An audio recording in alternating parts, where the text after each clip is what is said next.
Because like if we're talking about 2004 as being a fantastic year for film, 2008 might be one of the most stacked years of film in a very long time. Because think about it, it was like 2008. You had Iron Man kicking off the MCU. You had The Dark Knight. You had Tropic Thunder. You had Pineapple Express. You had this movie right here, Kung Fu fucking Panda. Yeah, let me make sure. Pull up all my clips here for it. Right here. Awesome stuff. All right. And then of course, as always, gonna be rating somebody after this show. Got some good people in Viper Pods playing that Tekken 8. That's out right now. Yeah, people loving it. That good old Tekken 8. Javon Good, if he's still on right now. He's playing Last of Us Part 2, I think. Yeah, Last of Us Part 2 remastered, like grounded, like what's that mode he plays on? Like I forgot it's permadeath. Grounded permadeath like a psycho. Yeah. That's insane. No. It's like nah, I tried when I first played The Last of Us, I tried doing it on like the hardest difficulty, and the first clicker encounter, I was like, fuck this. Man, I hate to say I platinumed it, so I did all that. Go fuck yourself. I mean, I platinumed. I did. I even did the multiplayer, so I had to do both sides of the multiplayer in order to platinum it. Again, when I had time, back when I was a youngin. I love you, Dusk, but fuck you, man. Hey, man. Katney Wendy said, didn't realize Kung Fu Panda came out the same year as Pineapple Express. Yeah, Pineapple Express also came out in 2008. There. Yeah, same year as Cloverfield and Speed Racer. Cloverfield, Speed Racer, There Will Be Blood. Yeah. Wasn't There Will Be Blood 2007? I want to say there. Yep, you're right. Yeah. So yeah. All right, people, let's get into it. So, our second movie review of the day is going to be for Kung Fu Panda. Kung Fu Panda from Dreamworks here. This was the movie that helped build Dreamworks. This, Shrek, and How to Train Your Dragon were kind of the three big franchises that helped Dreamworks become the big animation studio. You know, of course, Disney. It's like the first real competitor to Pixar. Yeah, you had Disney doing its thing, and everybody, of course, knows Disney. They were the big game in town, with their animated films. Of course, we just talked about The Incredibles. What big one did they have come out in 2008 from Pixar? Did they? I'm trying to think of what big Pixar movie, but let's see if somebody can look that up. If Nick or Brandon can look that up here. But yeah, so you have Kung Fu Panda here. Like I said, one of the big franchises that helped build DreamWorks, along with Shrek, along with How to Train Your Dragon. And you have Jack Black, who's starring in this movie, who plays Po, who's a big fat panda. Which I guess is already kind of redundant. I mean, pandas are. I mean, you don't see like a thin panda, but I mean, it's kind of redundant already. But yeah, he's a panda there who dreams of becoming a master martial artist. He wants to become, part of the group. What's the group's name? The Furious Five. The Furious Five. The Furious Five there. And each of them are animals. It's all the world is animals. And then each of the Furious Five make up different fighting styles. Like you have Angelina Jolie, who plays Tigress, who's fighting Tiger style. You have Seth Rogen, who's Mantis, who fights the Mantis style. You have Jackie Chan, who's the monkey. You have Lucy Liu, who's the viper there, and David Cross, who's the crane. Their teacher and their master is Dustin Hoffman, who plays Sifu. And then you also have the main villain in this, who's Ian McShane, who plays Tong Long, who's the main villain in this. So yeah, so I've seen the first Kung Fu Panda before. I have not seen the sequels to Kung Fu Panda. But everybody tells me like you're 2 missing out, man. Really great. So if we really enjoy reviewing reviewing 1, we could probably review 2 as well if the demand is there. But we want to bring this on the docket because there is a 4th Kung Fu Panda movie coming out in March, coming out this year. Are you guys pretty excited about that? I mean, ish. I'd say I'm excited-ish. I mean, I love the Kung Fu Panda movies. I love 2 so much, and I really have warmed up to Kung Fu Panda 3, and I'm kind of in that camp of, okay, why are we going back to this franchise one more time? And DreamWorks, they surprised me last year with Puss in Boots: The Last Wish. So if you can do something cool with it, then more power to you. Yeah. Yeah, we'll see what's in kind of store for there. So I guess because I don't hear many people talk about 3. Is 3 not as good as the rest of them, or it's different? Yeah, that's the best way to describe it. Okay. Yeah, all right. where this movie and 2, they are, even though they're, living in a world where every character is an animal, they're still fairly grounded as martial arts movies. And 3 fully leans into the mysticism aspect. Yeah. Okay. But yeah, we'll see what this kind of comes to bring there when that kind of comes out. But yeah, so like I said, you live in this world where there is kung fu. You have these different animals. Poe, he works at a noodle shop with his dad, who's voiced by James Hung. Who, if there's any Asian film around, James Hung is the guy you call. I mean, that's it's like, James, we have a vaguely Asian themed film coming out. It's like, I'm in the car. Yeah, I mean, any major Asian film there is like he's gonna be in it. James Hung is even a minor character, like, and not even a great movie, like R.I.P.D. with Ryan Reynolds. He just shows up and he has a banana in his hand, and I laugh. He's like the only good part of the entire movie with Jeff Bridges and Ryan Reynolds. Who Jeff Bridges tries his best, and Ryan Reynolds tries. It's just not there. But hey, man, I'm happy to see him. He's like, you go over there. And it's just great. I always love seeing him. Yeah. So you have him who plays his adoptive father there, who, he runs this noodle shop. Eventually he wants Poe to take over the noodle shop, but he's like, hey, that's not really my dream. My dream is to be a kung fu master. Like I see my heroes, the Furious 5 there. But there's also a looming threat, like I mentioned with Ian McShane's character. Brandon, you're a big fan of this franchise. What are your thoughts on Kung Fu Panda there? Oh man. Well, first I want to say I did look it up. In 2008, Pixar had Wall-E going up against. Oh, yeah. So yeah, that's a big one. But yeah, that's strong. It's considered. Oh, you say Dusk? I'm sorry. It held pretty strong, all things considered. Oh yeah, for sure. Yeah. But as for Kung Fu Panda, yeah, I really enjoy this series. Like Nick, the second one is my favorite. But going back and rewatching the first one, it reminded me just how much I actually enjoy like this one as well. Like from the very beginning, that like 2D animation, like with Poe's dream, is like so fantastically done. And like, it's Jack Black, so he's gonna give his all on with any performance. And like he goes in immediately with like all the different voices that Poe has in his head. But yeah, I love this movie. It's a great action flick, great kung fu flick. The voice cast is great. This is probably, like you said, like one of DreamWorks' best. Like it's the stuff that built DreamWorks up. Like this series is. Sorry, I'm getting caught up now watching this.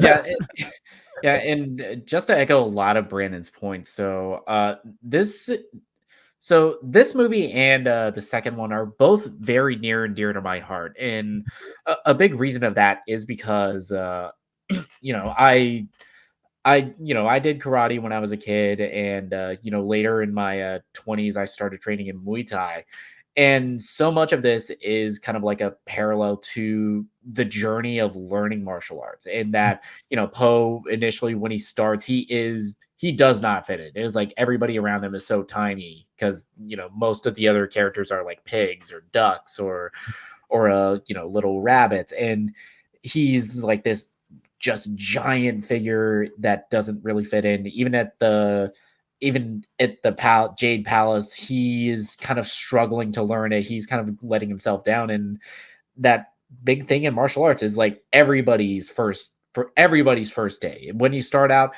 you are going to suck. It doesn't matter what you do, how prepared you think you are. Yeah, you mentioned that, and there's like, it's like the scene right after Poe's been like taking shit from like the 5 and Shifu, and he wants to quit. But Master Oogway gives him like some sage, great advice, like about like he worries about the past too much, he worries about the future too much. Like, why don't you just focus on like what's happening right now? And like Poe is just, it's one great advice. Master Oogway is a better Jedi Master than anybody on the council. But I mean, the one time we saw Yoda teaching, he was like in his like 900, so he was definitely senile. He was checked out, but yeah, like Nick said, this is just like a great like starter, like for somebody just now starting out, somebody who does not believe in himself. Like this movie's core theme is like belief and believing in others and yourself, and I feel like Dreamworks totally nailed it with this. I didn't think I would enjoy a movie called Kung Fu Panda, but like now I love a movie called Kung Fu Panda.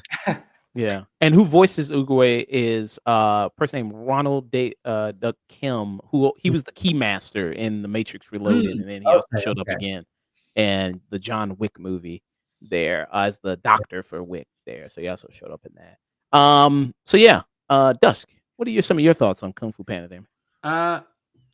Yeah, I mean, it does a lot of great job. I mean, just getting into the world of this like kind of wuxia style Chinese fairy tale world that has kung fu while still being somewhat grounded. And I will say this is probably really where the stepping stone of DreamWorks really kind of settled that they could make something really profitable. Not that the other movies that came out didn't. I mean, they made some really stellar works. They did, whether you feel or not. Ants actually made quite a profit. The Prince of Egypt. The Prince of Egypt, which I consider one of the greatest 2D animated movies ever. Little Road to El Dorado, which is a fun 2D animated movie. Under a classic right there. Then of course Shrek. Later Sinbad, The Legend of the Seven Seas, which is a fun movie, followed by Shrek 2. And it just goes on and on. Over the Hedge, forgotten ones like Over the Hedge or Flesh Away, which are solid in their own right and pretty fun. And then, of course, we had the great B movie that came out a year prior. And I feel like Kung Fu Panda just kind of salvaged everything. Just like, you know what? We're gonna do some kind of original. And we're gonna kind of salvage things. They were coming off the heels of B movie and Shark Tale. It was like they needed a W. They did. They needed a W, and boy, did they get one because everything worked in. Speaking, I loved all the characters. Even though Jackie Chan doesn't have a lot to say, I love that he was one of the Five Furies as Monkey. You had David Cross as the Crane. You had all these great supporting characters.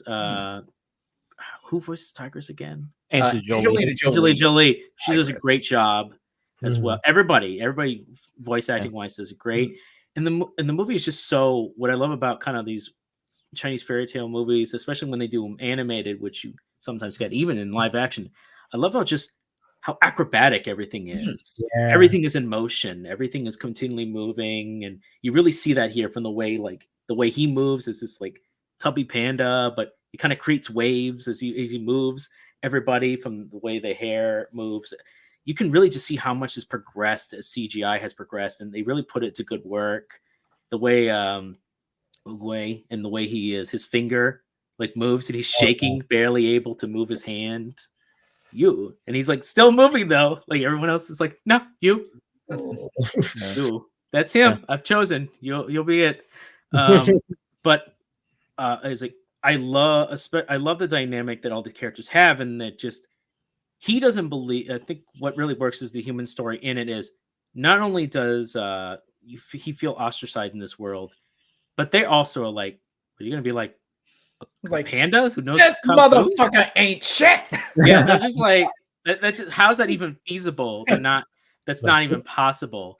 And it does, and so you can feel that initial like hesitation and kind of animosity by everybody's like, you shouldn't even be here, man. You're wrong.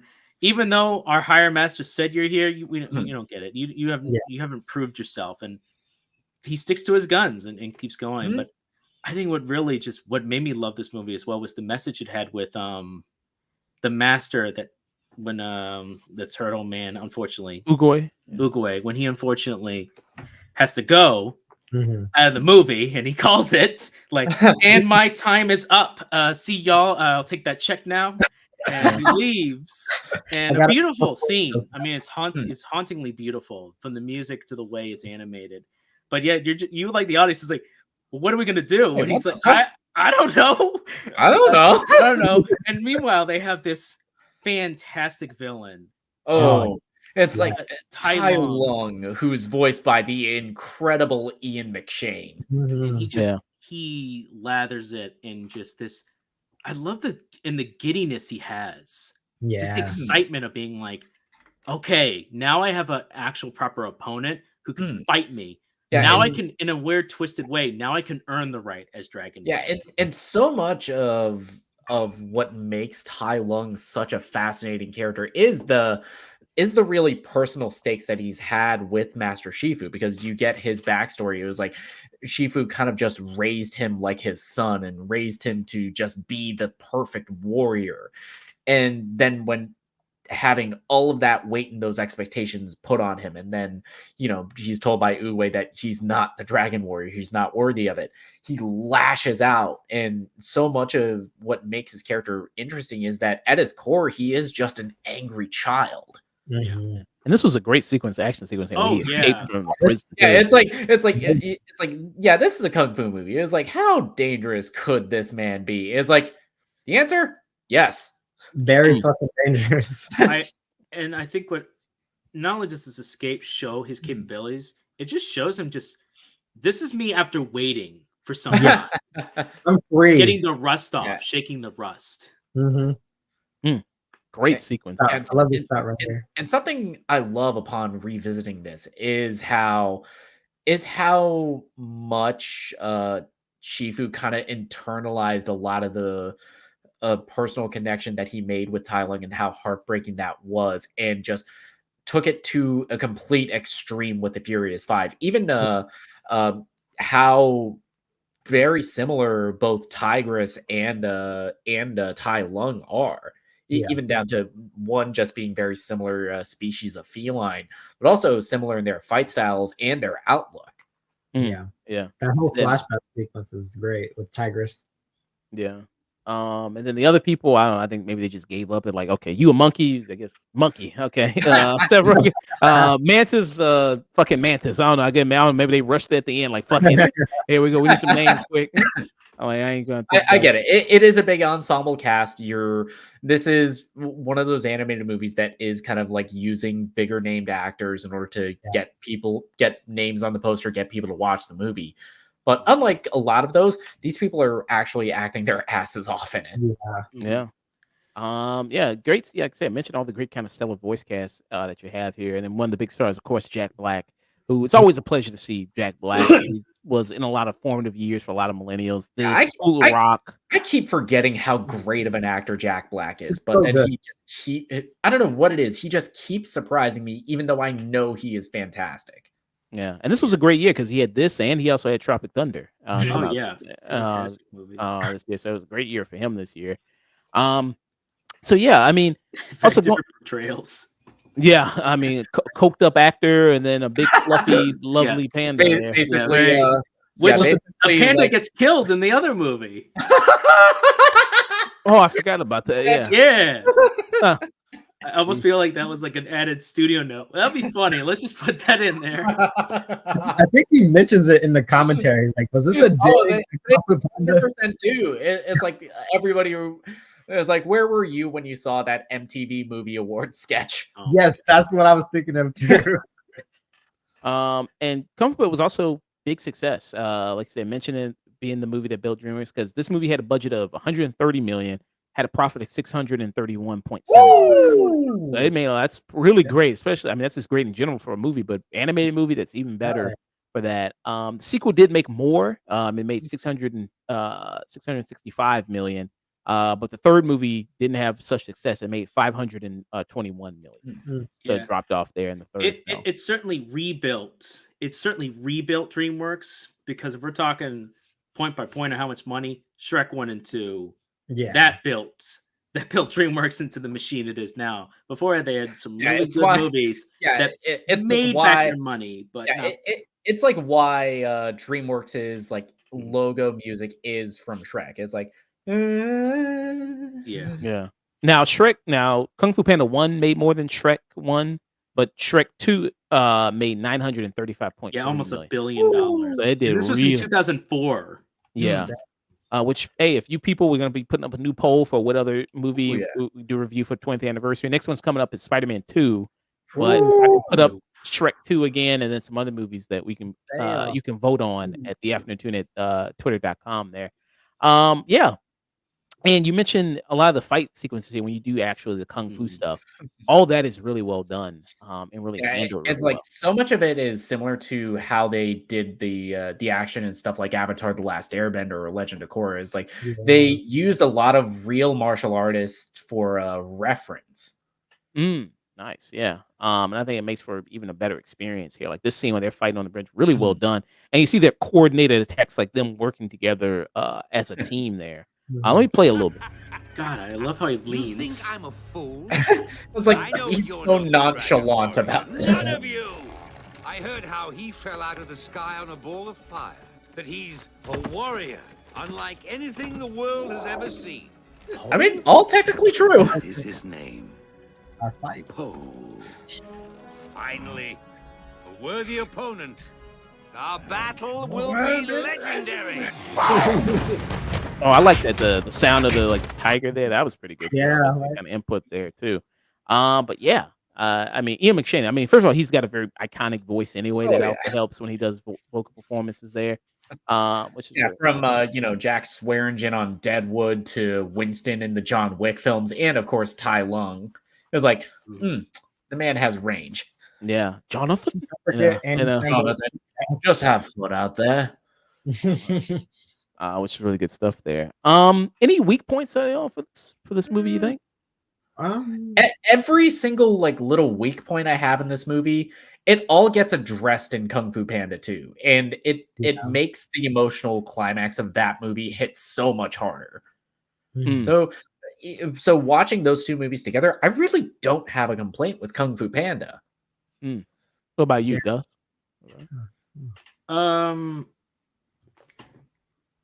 They basically be nitpicks.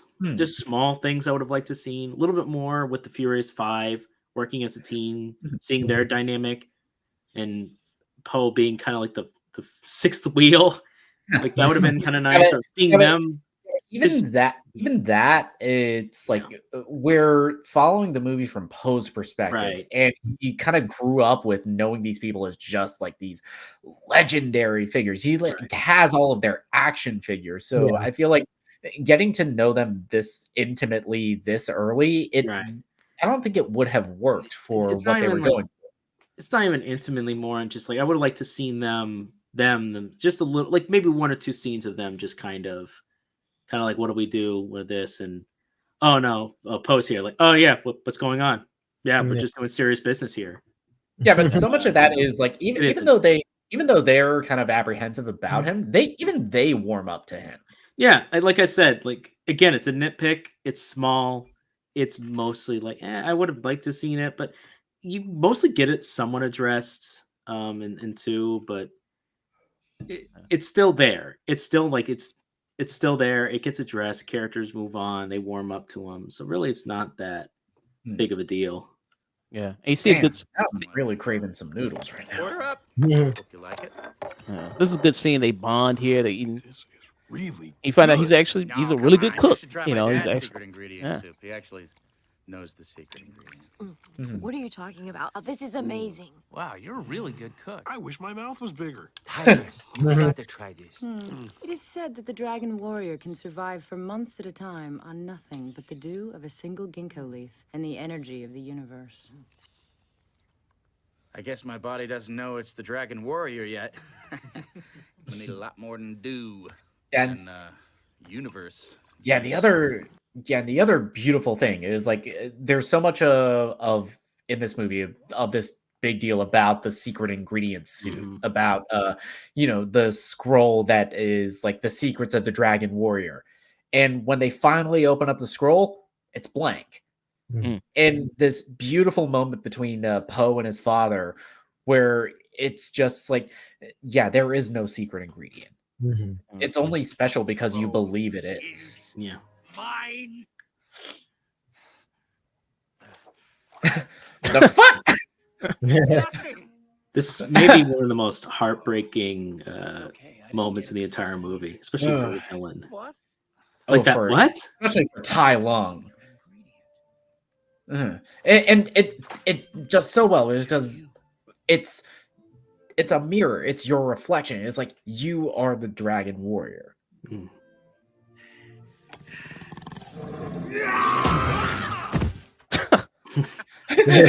Fuck you! Stop it! Look at how The bouncing ball effect. It's so good.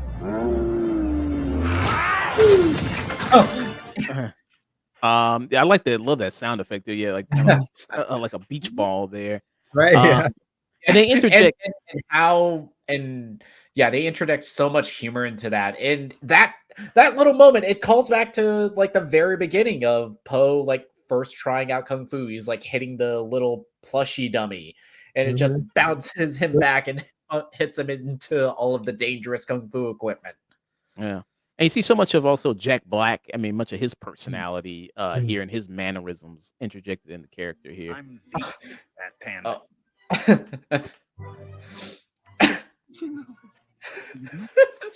You're bluffing. Shifu didn't teach you that.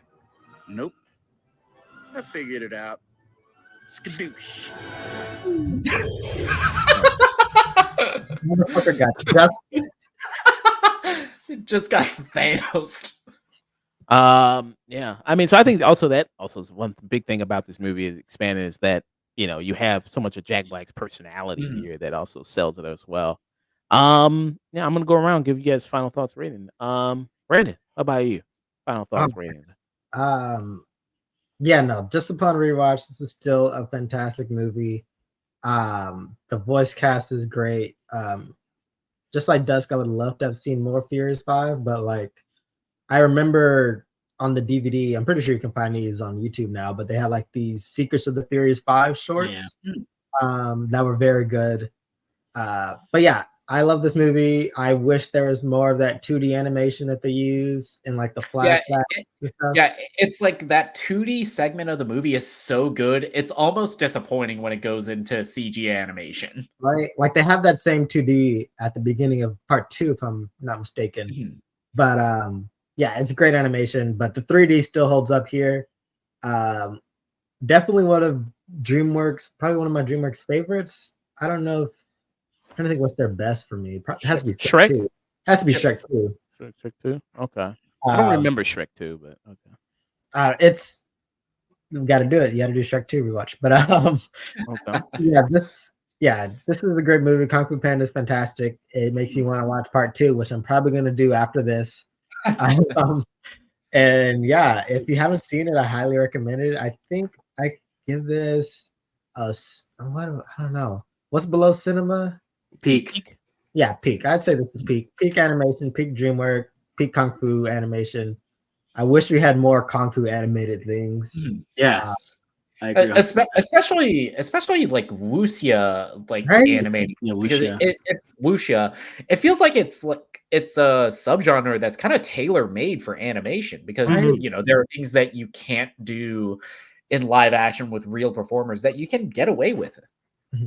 Yeah, because I was gonna ask if any of you had seen I think it's a Netflix movie, Monkey King, which has looks like that one's not bad. I saw a little bit of it. I decided to check it out on my own. Okay. It's not it's not like DreamWorks or any quality, but it's not bad. Okay. It's okay. It's not bad. It's got your boy in it there, Nick. He's in Monkey King. I don't claim him anymore. Good old Joe Coy, he's in there. Oh no. Good old, yeah. You can watch him in there. I guess. So yeah. But it's not bad. That one's not bad. Yeah. So Brandon, you give it a peek for Kung Fu Panda there. You know what the highest rated, I'm looking at Rotten Tomatoes, the highest rated DreamWorks movie is? Ooh. It's gotta be Shrek, one of the Shreks, right? Nope. Yeah. Prince of Egypt? Puss in Boots. Nope. The Last Wish. Nope. Highest rated. How to Train Your Dragon? Yep, it is How to Train Your Dragon. Okay. The first How to Train Your Dragon is number 1 at 99%. It's the highest rated one. And then below that is Chicken Run, and then below that is Puss in Boots: The Last Wish. I keep forgetting Chicken Run was DreamWorks. It was published by DreamWorks. It was at the time when Aardman Animation was working with them. They Hmm. published Yeah, it. this was Yeah. 2000. Yeah, Yeah, this is when they had like a partnership with DreamWorks to publish, and Okay.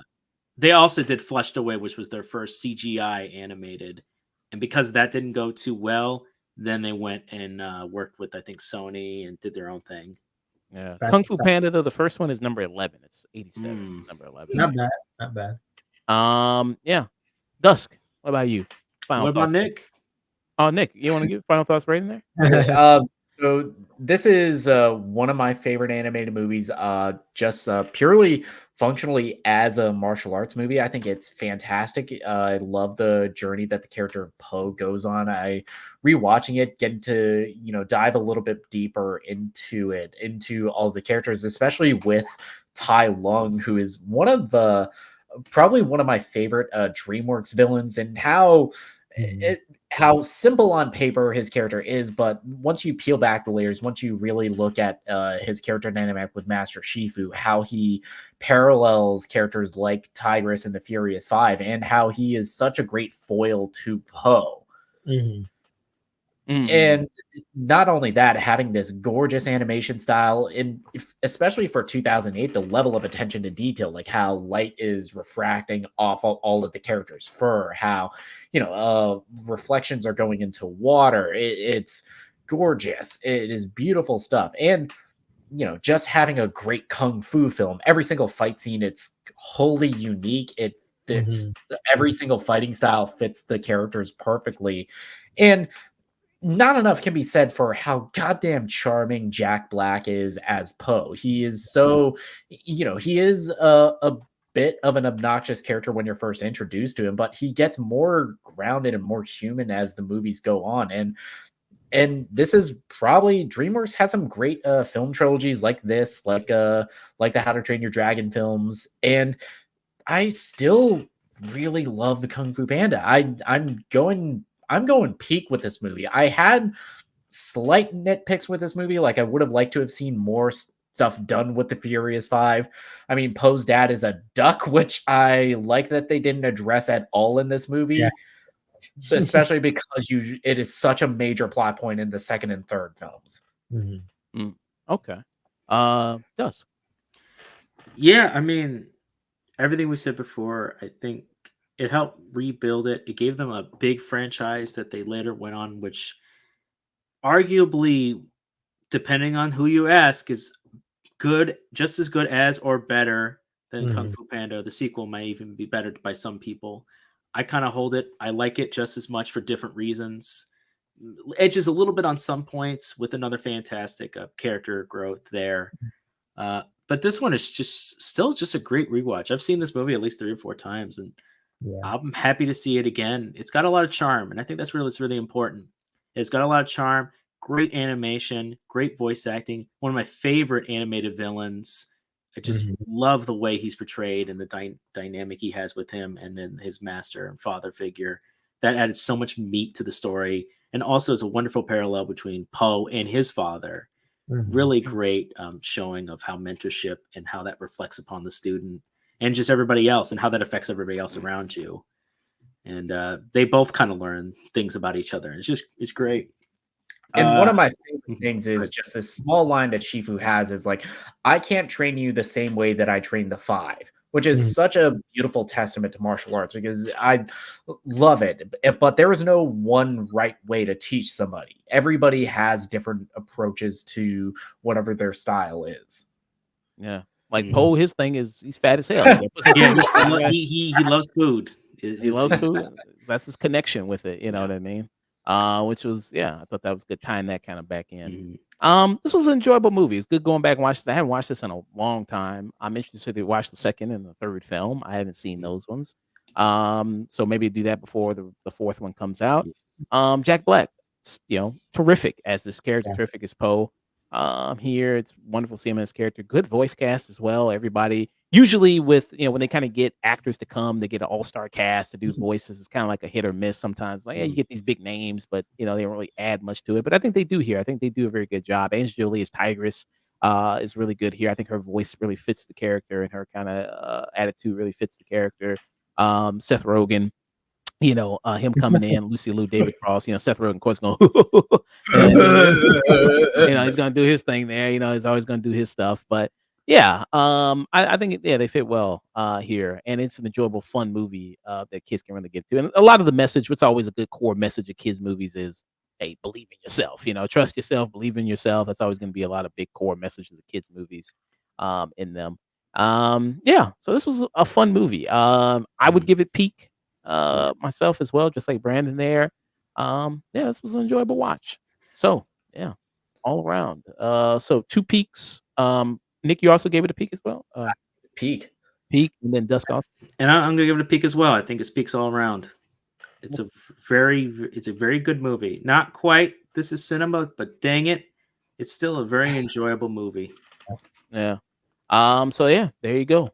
Yeah. So peaks all around for Kung Fu Panda. Would you like to know some trivia about the Kung Fu Panda? Sure. Yeah. So the idea for Kung Fu Panda actually came to them a lot earlier. It was a reuse of an idea from 1999. Oh shit. So the idea came from a game called Tai Fu Wrath of the Tiger, which was developed by Dreamworks Interactive. It's an old PlayStation game about the main character, Tai Fu, raised by monks who are all pandas. As he goes on to defeat, he is the last of the Tiger Clan, who must defeat the last Dragon Master who killed all the Tiger Clan and avenged him by understanding all the different Kung Fu styles of all these different clans, including Mantis, Crane, Monkey, Tiger, Leopard, and I think one else, and on his journey to become a Kung Fu master. And while the game apparently did well, I played it myself, I beaten it, and I remembered it fondly. I just remembered years later, because I bought it around that time, when a couple of years later, Kung Fu Panda went on, hey, isn't that Dreamworks? Didn't they make a game? And they've openly admitted, yeah, we liked the idea. We kind of took it later, and then we developed it into Kung Fu Panda. Instead of a tiger, how about we focus on the panda? That's awesome. That's sick. Yeah. Thank you for that trivia there, though. Absolutely. It's one of the underrated PlayStation games I've seen. Nobody really talks about that game, but it's pretty solid. But yeah, when I saw that later, I'm like, I wonder if people know about that.